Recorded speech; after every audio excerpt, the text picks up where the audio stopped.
Hey, good evening to you. I'm Brian Sanders. Thanks for joining us here at 5. We begin this evening with team coverage of a deadly bank robbery in Eufaula. 2 Works for You has been in the area all day.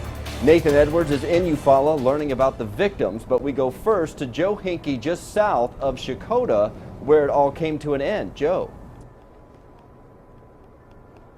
Well, Brian, here on Onapa Road, which runs into Eufaula Lake, you can see the investigation is still ongoing. This is where the chase came to a halt this morning. Back in Eufaula, about 9 miles south of where I'm standing, the FBI is investigating the robbery at Eufaula Bank there. Tonight we can confirm, though, the bank president, Randy Peterson, and the suspect are both dead. Investigators inside the Bank of Eufaula tonight are working to find a motive behind this morning's deadly robbery. FBI Special Agent Terry Weber is calling the shooting unusual. He just entered the bank like any other customer and then shot the first bank employee. That employee, the bank's president. Weber says the shooter then approached a teller demanding money, and before leaving, he walked up to another bank employee. Tried to take the other bank employee hostage and then shot that individual and then took the customer and left the bank. With a customer held hostage inside his vehicle, the suspect headed north on Highway 69, where a state trooper chased after him and eventually used a tactical maneuver to force the suspect's white SUV off the road.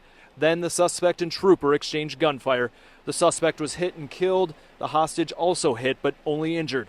Now several local, state, and federal law enforcement agencies are trying to find out why this all happened. Everybody's working together to look for clues, look for evidence, look for whatever that might benefit the investigation as far as what happened today. A question which might not be answered anytime soon. I'm told this investigation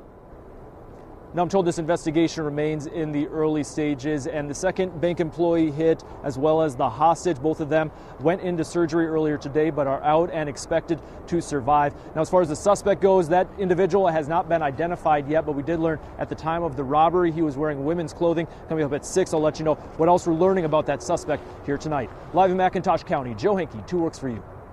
So as the investigation continues, Nathan Edwards is live with a closer look at one of the victims. Nathan? Well, Brian, this is a major loss for the community. Most everyone in town knew Randy Peterson, either by doing business with him at the bank or just seeing him around town. He was known as a community staple. Many of the local shop owners tell me he was kind and extremely friendly. Today we stopped by JM's restaurant, his favorite lunch spot. The restaurant's owner, like many others, are shocked by the news. He's going to be missed. I'm sorry. He was one of a kind. Randy was a great guy. I just can't say much enough about him.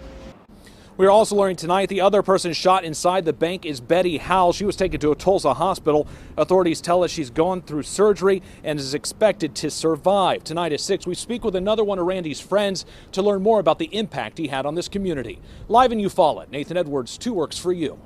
And our coverage of the robbery continues both at 6 and 10 and right now online. Get updates as they happen by downloading our 2 Works for You mobile app.